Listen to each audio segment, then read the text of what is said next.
volez les robes de toutes les chanteuses? Non, non. Oh, j'ai de la chance. J'ai un fan. J'étais à Bordeaux. Et l'année dernière, j'ai fait le voyage spécialement à Munich pour le concert.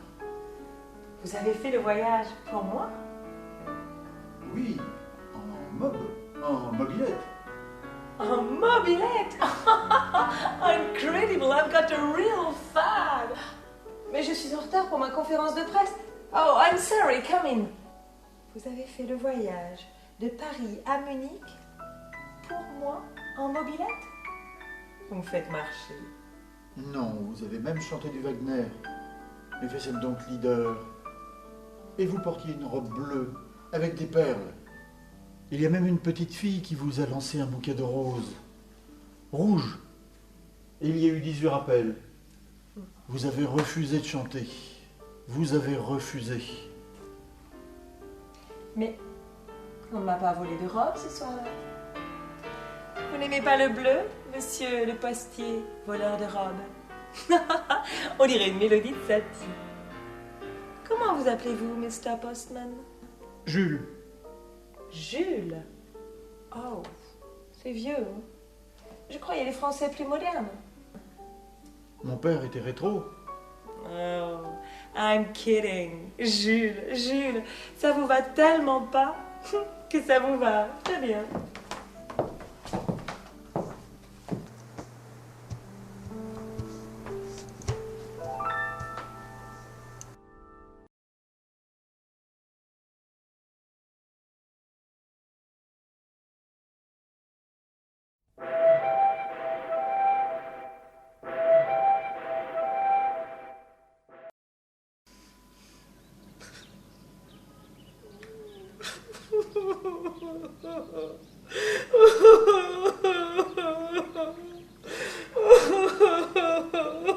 Mais enfin, Marie-Thérèse, comment avez-vous pu rester pendant 5 mois sans me dire la vérité? Je le voyais bien, moi, que votre ventre s'arrondissait. Oui, mais je vous jure, madame, j'ai jamais couché avec un garçon. Oh, Marie-Thérèse, ne jurez pas, je vous en prie. Rappelez-vous, Marie-Thérèse, vous êtes bien sortie une fois avec un garçon. Mais non, madame, je vous jure, je suis jamais sortie avec un garçon. Moi, je sors jamais avec les garçons. Non. Oh, Marie-Thérèse, ne jurez pas. Marie-Thérèse, vous êtes bien allée au bal une fois. Mais je vous jure, madame, je suis jamais sortie au bal. Marie-Thérèse, ne jurez pas. Ils vous ont peut-être fait boire. Ah non, madame, je vous jure, hein, moi, je bois jamais. Rappelez-vous, Marie-Thérèse, vous êtes bien sortie une fois avec un garçon. Mais je vous jure, madame, je suis jamais sortie avec un garçon. Moi, je sors jamais avec les garçons. Oh, Marie-Thérèse, ne jurez pas. Mais ne criez pas, madame, je vous jure, c'est vrai, je suis enceinte, mais je n'ai jamais couché avec un garçon. Marie-Thérèse, mais enfin, c'est impossible. Marie-Thérèse, rentrez chez vous, j'ai assez de soucis comme ça en ce moment sans avoir à supporter vos mensonges. Mais maman, pourquoi vous criez? Elle ne ment peut-être pas. Elle est peut-être comme la Vierge Marie. Oh, écoute-toi, ça va? Oh maman, je n'ai pas voulu vous faire de la peine. Oh, je sais, mais tu comprends trop, c'est trop. Je suis fatiguée, je ne mérite pas cela. Enfin maman, il faut savoir souffrir. Le bon Dieu nous met à l'épreuve. Le Christ aussi a souffert pour nous sur la croix. La vie n'est pas un long fleuve tranquille.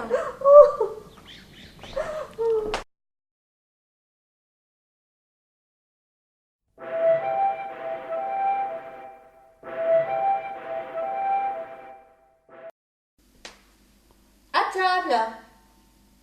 À table. Du consommé.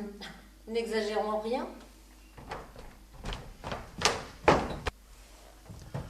Alors petite, on est bien fatigué, on a bien sommeil. Qui ça, on? Toi bien sûr. Tu te couchais à quelle heure là-bas? Et si elle est là-bas, ça fait 2, j'espère, hein? Oui. Tu dis ça comme ça ou tu le penses vraiment? Non mais tu vois comment ça résonne les mouflettes à stage. On se demande pourquoi on les envoie à l'école. Moi, j'irai à l'école jusqu'à 65 ans. 65 ans? Oui, un institutrice. Oh, c'est pas un mauvais métier. Mais la retraite. La retraite, mon cul, hein. Et moi, c'est pas pour la retraite. Alors pourquoi que tu veux l'être institutrice? Pour faire chier les mômes. Ceux qui auront mon âge dans 10 ans, dans 20 ans, dans 100 ans, dans 1000 ans. Il y a toujours des gosses à emmerder. Je serai vache comme tout avec elles. Je leur ferai lécher le parquet. Je leur ferai manger les planches du tableau noir. Je leur enfoncerai des compas dans le derrière. Je leur botterai les fesses. Parce que j'aurai des bottes. En hiver. Avec des grands éperons pour leur larder la peau d'hiberge. Tu sais, d'après ce que disent les journaux, c'est pas du tout ça l'éducation moderne. On va vers la douceur, la gentillesse, la compréhension. N'est-ce pas, Albertine, qu'on dit ça dans le journal? Oui, c'est vrai. On t'a brutalisé, toi, Zazie, quand t'étais à l'école? Il aurait pas fallu voir, hein. D'ailleurs, dans 20 ans, il n'y aura plus d'institutrices. On les aura remplacées par le cinéma, la TV, l'électronique et des trucs comme ça. C'était aussi écrit dans le journal l'autre jour. N'est-ce pas, Albertine? Oui, c'est vrai. Alors je serai astronaute. Voilà. Faut être de son temps. Je serai astronaute pour aller faire chier les martiens. Elle en a de l'idée, cette petite.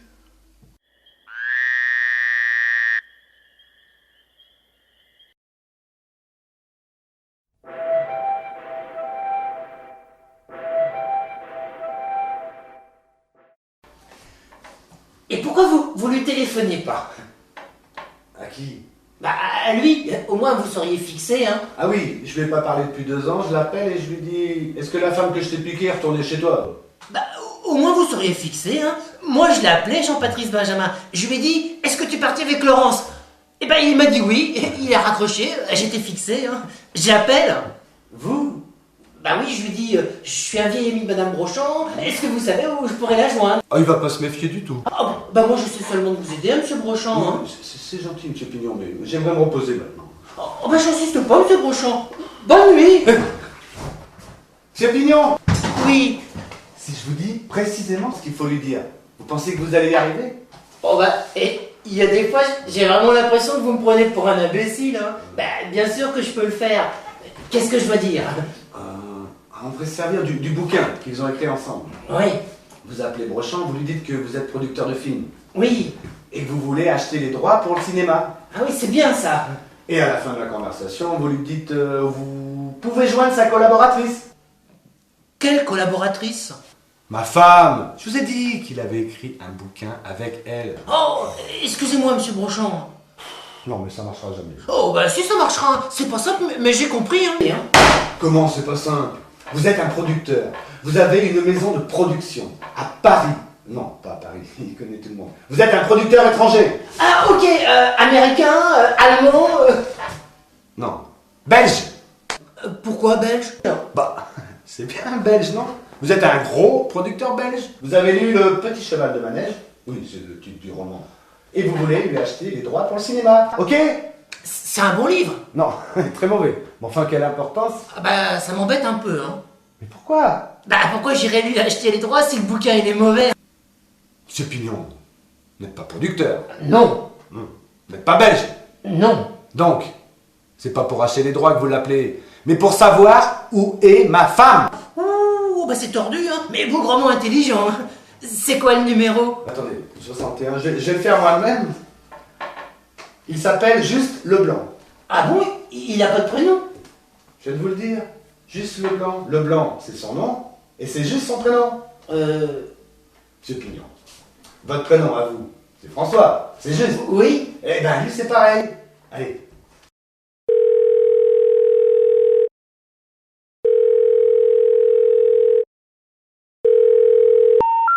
The number you have dialed has been changed. The new number is... Please...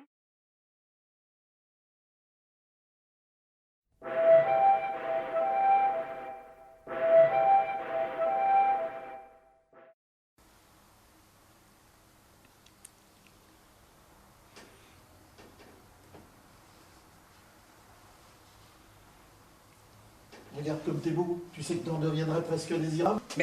Enlève ta main! Quelle main? Enlève ta main, vieux pédé! Oh, y a pas de honte. Mais c'est pas une question de honte. C'est une question d'envie. Et moi, justement, j'ai pas envie. T'en sais rien, un truc que tu connais pas, tu peux pas savoir si t'en as envie ou pas. Tu crois pas peut-être que je vais m'exciter sur ta gueule? Moi, ce qu'il me faut, c'est une bonne femme. Tu piges? Quelque chose qui m'attire et non pas qui me repousse. Chut, quelqu'un vient d'entrer. Ah non. Non. Ah bah là, je suis humilié. Mais non, t'es pas humilié. Entre copains, c'est normal. Et d'abord, j'en ai marre de ce bled. Bled de merde, France de merde. Et partout où je vais, je me fais enculer. Tu vas à la terre ta gueule ou je te fais bouffer la dune?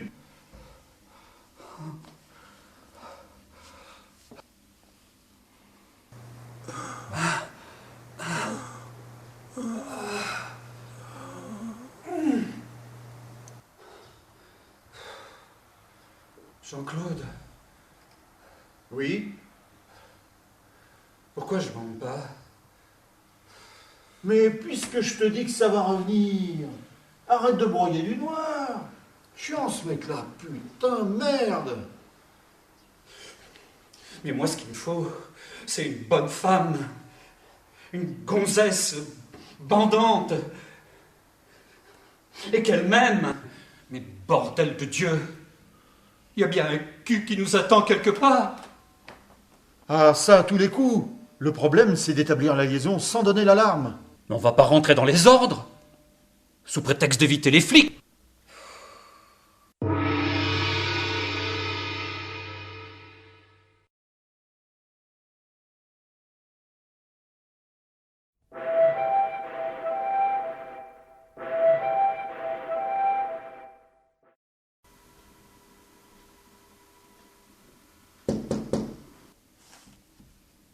Entrez, je vous en prie.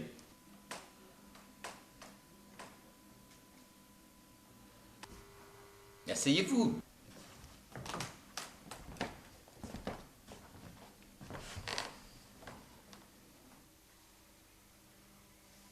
Je vous écoute. J'ai tué ma femme. Quand? Hier au soir. Avec quoi l'avez-vous tué? Avec un couteau? Oui. Bon. J'aurais mieux fait de l'empoisonner? Ah, je n'ai pas dit ça. Le poison, c'est prémédité. Ah, c'est bien ce que je pense. Il m'a semblé qu'un coup de couteau... Oui, un coup de couteau, c'est mieux. Le poison, c'est prémédité. C'est bien ce que je pense. Vous l'aviez donc prémédité? Quoi? Sa mort. Voyons, je suis pas le juge.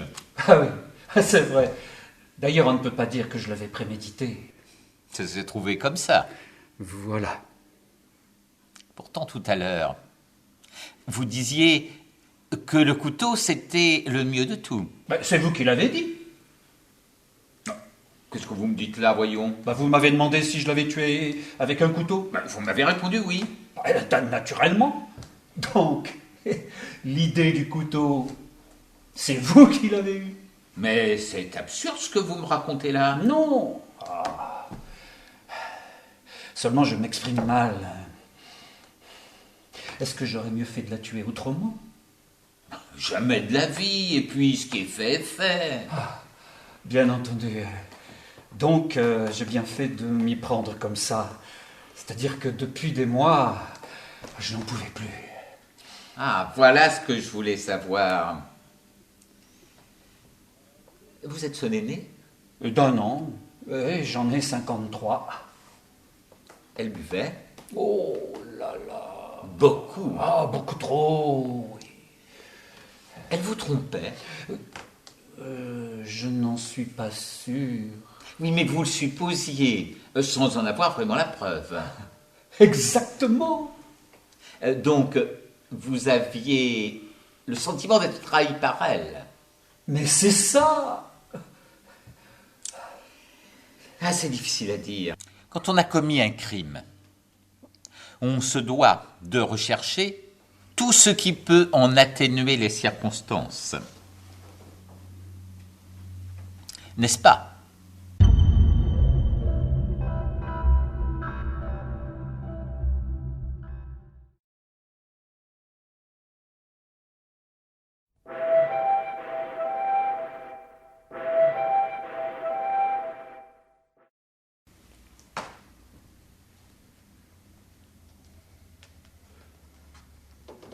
Je peux avoir une deuxième Suze? Je vous dérange en pleine lecture, là. Non, non, pas du tout. Moi, je sais pas comment vous faites la lecture, ça m'endort. Bon, bah, 2 Suzes alors. Oui, une Suze pour Betty, puis une Suze pour moi. Oh là là, j'ai très froid. Oui, qu'est-ce qu'il fait froid ici? Vous trouvez pas qu'il fait froid? Une deuxième Suze. Betty a dit que ça nous réchauffera. Ah, ça, Betty, elle s'y connaît en Suze. Bon, bah, bon anniversaire. C'est votre anniversaire, non? Oui.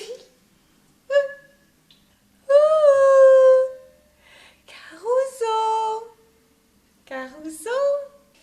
Vous savez pourquoi ils l'ont appelé comme ça, ce chien-là? Parce qu'il chantait à une époque. Il avait une voix de ténor. Avant d'être paralysé. Alors, il l'a appelé Caruso. C'est son chanteur préféré, Caruso. Au patron. Ce chien-là, là? Il chantait? Oui, enfin, il faisait ouh. Il chantait aucun air connu. Il chantait ce qui lui passait par la tête. Et puis, au moment où il a eu son arthrose, plus rien. Ça l'a démoralisé ou quelque chose comme ça. Enfin, c'est pas grave, hein, un chien, c'est pas fait pour chanter. Mais enfin, c'est fait pour courir quand même. À quoi ça sert toute la journée? Un chien comme ça, à plat ventre. Oh, c'est pas possible. C'est pas possible. Ah ouais, mais c'est surtout toute la journée, parce que à plat ventre, sans rien faire, c'est plutôt pas mal. Vous croyez qu'il se rend compte qu'il est paralysé? Bah, quand il veut aller d'un endroit à un autre, hein, il doit bien finir par s'en apercevoir. À quoi ça sert de garder un chien comme ça, paralysé toute la journée? C'est décoratif. C'est comme un tapis, mais vivant. C'est vrai.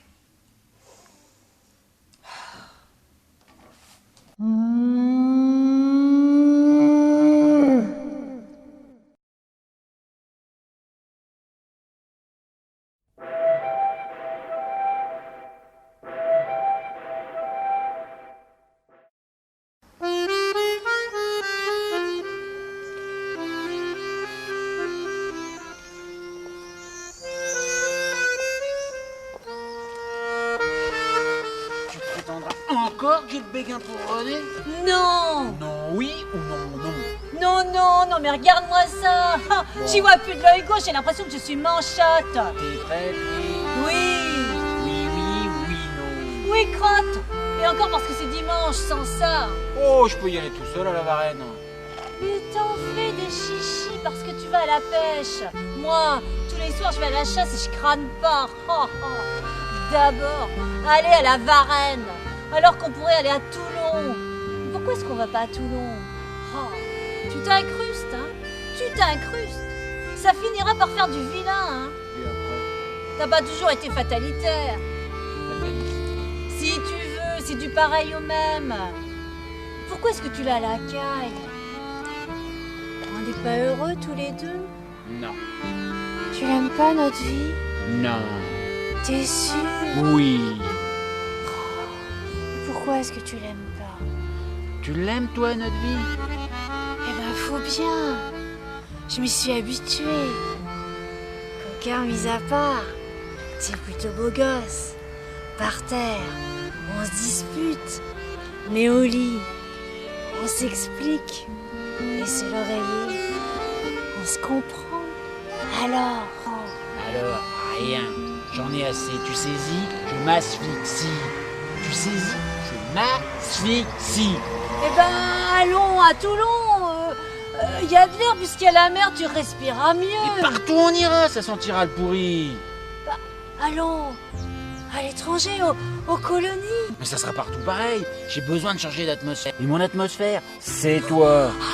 Bah ça, c'est la première fois qu'on me traite d'atmosphère.